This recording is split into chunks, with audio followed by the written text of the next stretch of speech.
Guys, there is a new epidemic out there, and this one is affecting the entire world. If you don't know what it is, I'm gonna let you know now. In the previous video, I told you about how much hatred I have for hoarding money and why you should never do it.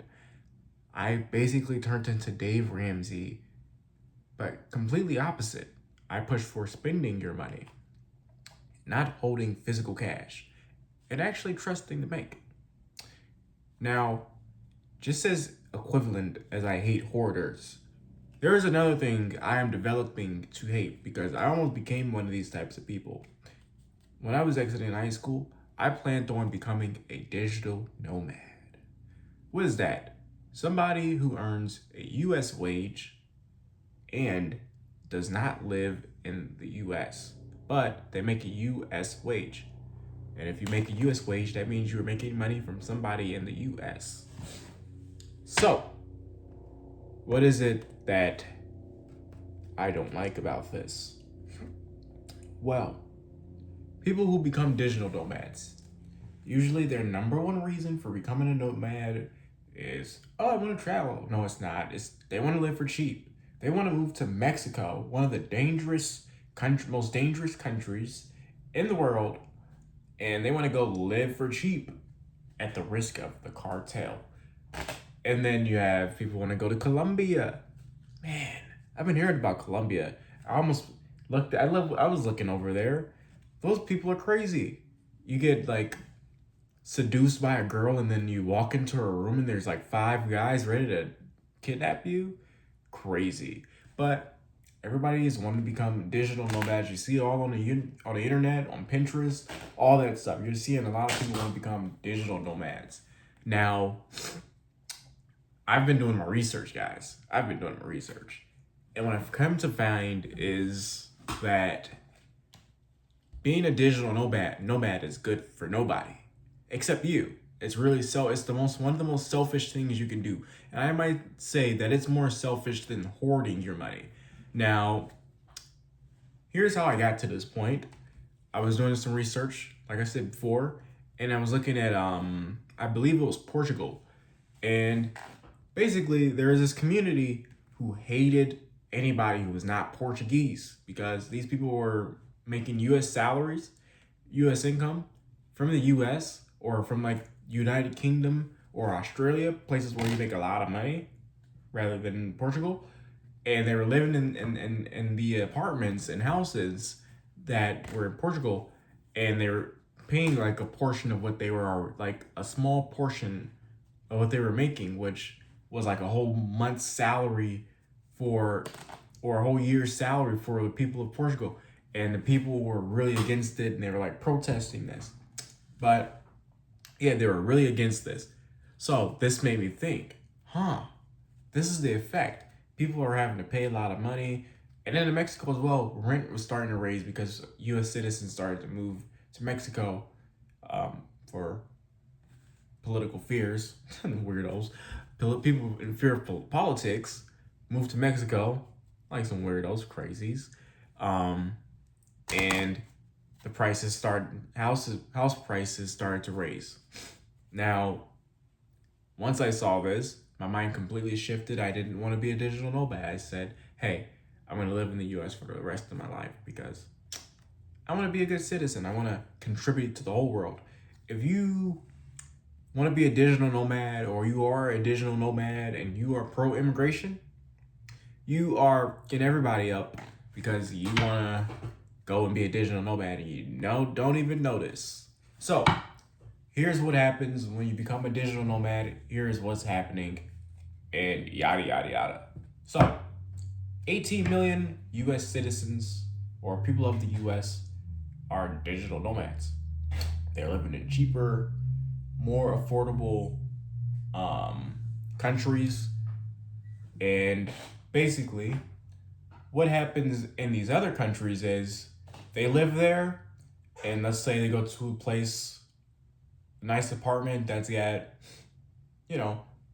good quality features, everything you may want in an apartment. Like in the Philippines, you can get a nice, really good luxury apartment for like really cheap, less than $2,000 a month. which $2,000 a month in the US is like 700 square foot studio apartment loft. So that's the difference. Is $2,000 is a big difference in the qualities and traits that you get in an apartment or housing in different countries. So that's that. Now, what happens is landlords, they get real greedy or they get real hungry. They're like, oh man, this person is willing to pay for this luxury apartment $1,000 more, or is able to pay it much more than what I'm charging. I'm going to raise prices. So then the people in the Philippines or living in that apartment, they're going to end up paying more because, hey, this person is paying this much. I'm sure you can too. Then you have people who run businesses. They have food and all this other stuff. You go in and you give them US dollars every time you come in, and they're going to say, oh, wow, I've got US dollars. I can get higher quality foods. I can pay for more things. Hey, let me go adjust my prices to more US or foreign digital nomads. And they end up raising their prices. And this is just everybody here, right? This isn't just, oh, this is one person. No, I'm going to increase prices now, because if one person can do it, that means the economy is moving up and all this other stuff. So they're going to get in their head and say, yeah, everybody's making more money. Boom. Because I'm making more money, everybody's making more money. Boom, I'm going to increase prices so I can make more money. Now, what this does is speed the economy of that country more than it needs to be speeding, right? Now, to the income part. It's already there. In all my videos, I say this. Well, I don't say it just like this, but money is meant to be spent. Now, everybody has their own currency. From what we know, everybody has their own currency. Most people do. Now,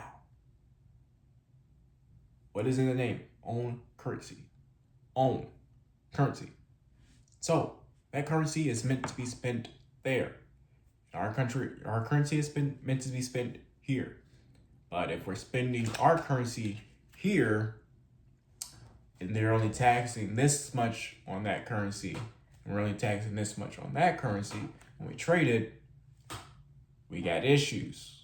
Why is that? Like I said, money is supposed to be spent. Your currency is supposed to be spent in your country for the most part. We planned, the way the system is set up, we planned that people, or normally people do not travel for a whole year and spend money outside the US. Usually people live in the US and make US incomes, and they stay there and they spend their money there. You get transactions locally, not foreign. But what is happening is these digital nomads, they're spending their US income over here. But then the US isn't able to get back all that income and all that trade back. We're printing a lot of money here. This money is meant to be going back to the government, all of it.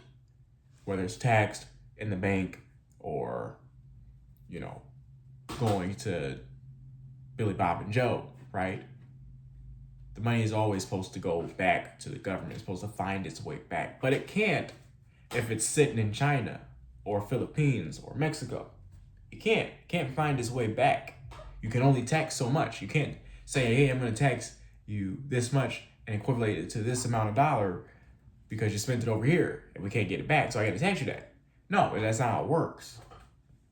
So let's go back to the US. What is the issue here and why we can't have everybody be digital nomads, and why 18 million is too much, or it's close to harmful, more than maybe we're getting too close to where it could be harmful. So if more people become digital nomads, that means more people are making US incomes. If that happens and they're spending their money elsewhere, we can't get that money back. And if we can't get that money back, we've got to print more money. And then we've got to have more inflation.